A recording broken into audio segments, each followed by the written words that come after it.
Limite e continuidade. Vamos falar aqui primeiro de limite. Aqui nas funções vetoriais. Estamos em cálculo vetorial, ou cálculo 4, por exemplo.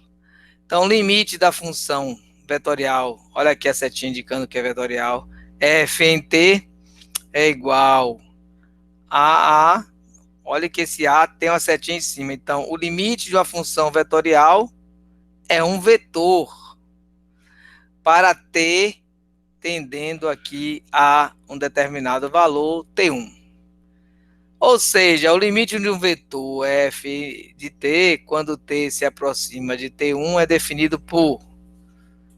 Vamos aplicar o limite para cada uma das coordenadas, né? Vai ficar o limite para x em t, com t tendendo a 1, para y e para z. Aqui eu considerando uma função vetorial no espaço. Se você tiver no plano, não tem um z aqui. E é claro, cada um desses limites tem que existir. Então, aqui temos um exemplo. Esse exemplo também está no GeoGebra. Então, vamos ver aqui primeiro e depois no GeoGebra. Temos a função de t, definida para x, né? T ao quadrado, em y é o cosseno de t, em z, t ao cubo. Vamos ver o limite dessa função para t tendendo a zero. Então, pela definição, é só aplicar o limite para cada uma das coordenadas. Então, limite de t ao quadrado, com t tendendo a zero, zero ao quadrado, zero. O limite do cosseno de t, quando t tende a zero, cosseno de zero é 1. O limite de t ao cubo, quando t tende a zero, zero ao cubo, zero. Então, aqui a gente já pode visualizar no GeoGebra. Vamos ver aqui, achei essa aba do GeoGebra. Pronto. No GeoGebra, eu coloquei a função t ao quadrado como x ao quadrado para a gente visualizar. Ó. G é o cosseno de t e h é a última função, x ao cubo. As três aqui. Mas o GeoGebra ele faz as curvas parametrizadas, né? Como estão lá na definição. Então, coloquei a palavra curva.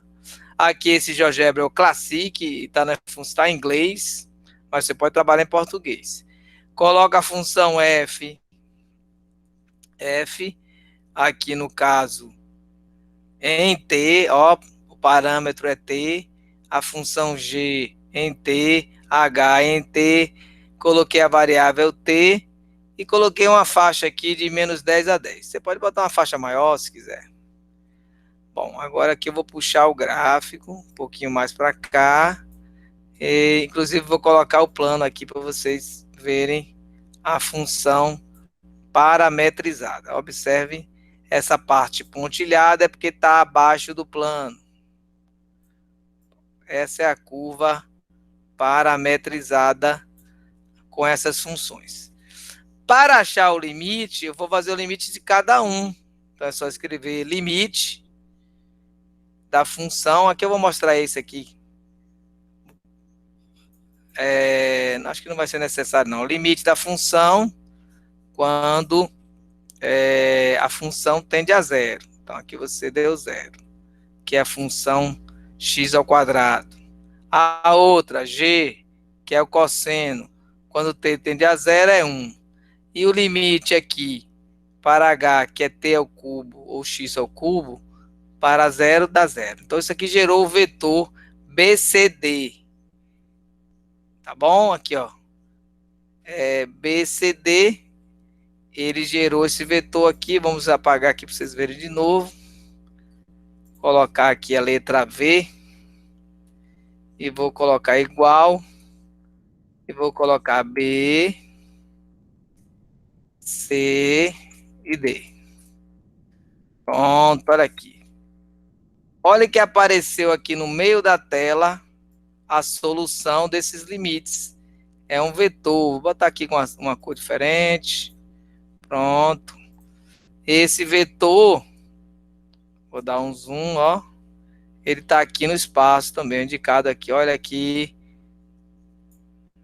Esse é o nosso vetor aqui. Vou apagar e ligar. Olha ele aparecendo.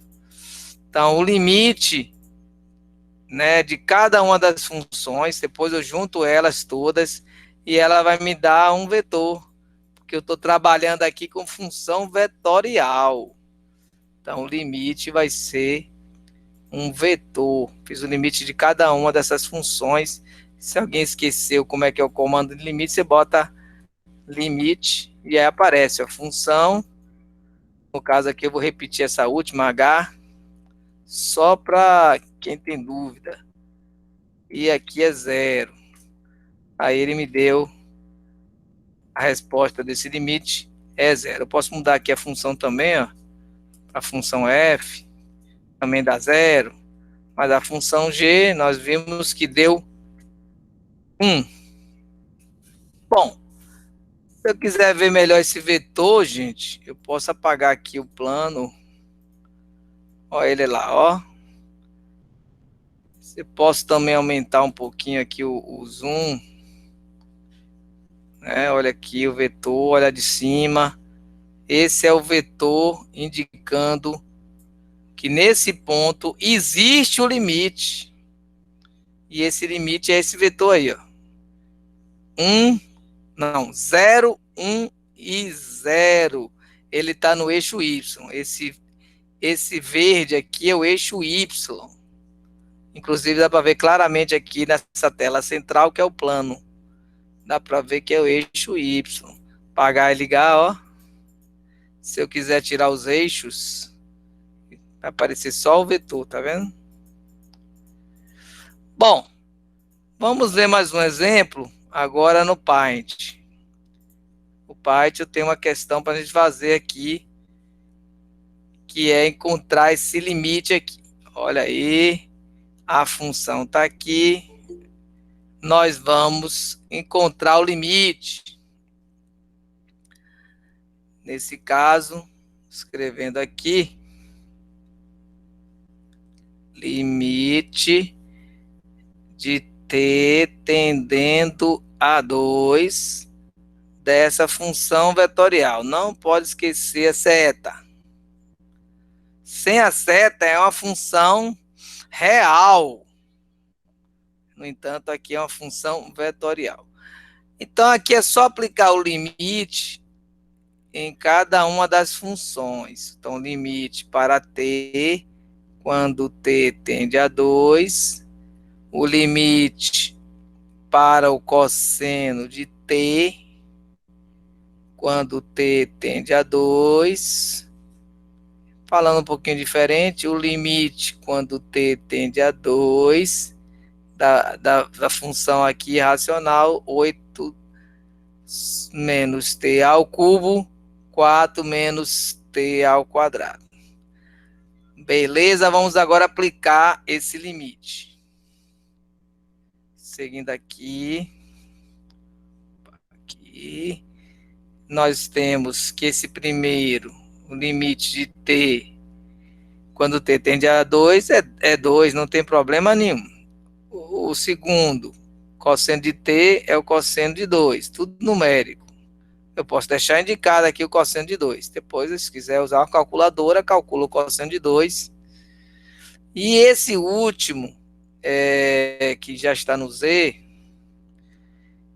o que ele vai acontecer? Vai ser 8 menos 2 ao cubo sobre 4 menos 2 ao quadrado. O que vai gerar o 0 sobre 0. Uma indeterminação nesse último. Então, eu não consigo resolver esse limite se eu não fizer algum método. O método ideal aí vai ser L'Hopital, né? A gente pode usar aqui L'Hopital para resolver essa questão. Vamos usar aqui. Alguns usam S, L'Hopital, outros circunflexo, mas está aqui.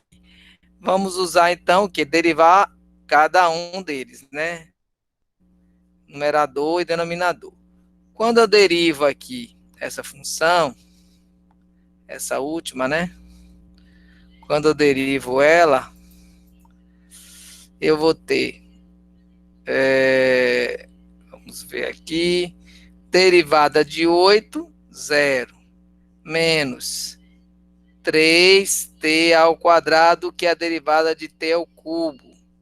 De 4 é 0, vai ter menos 2t, a derivada de t ao quadrado. Aqui dá para simplificar aqui os t's, esse desaparece, essa potência desaparece, o sinal também desaparece, que é menos sobre menos. Então aqui ficou 3 sobre 2, então a questão fica sem 2, que eu já fiz, cosseno de 2, o limite vai ser de 3t sobre 2, quando t tende a 2. Então, agora vai ser 2 cosseno de 2. E esse limite aqui vai ser, quando nós temos 3t sobre 2, o 2 tendendo ali, eu vou simplificar logo, né?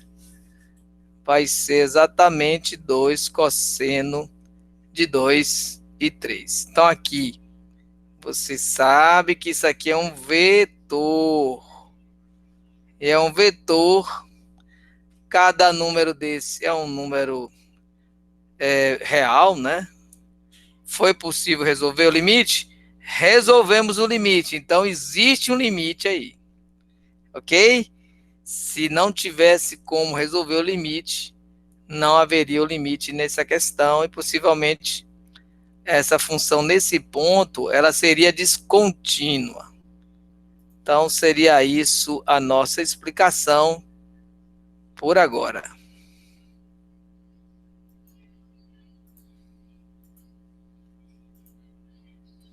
Volta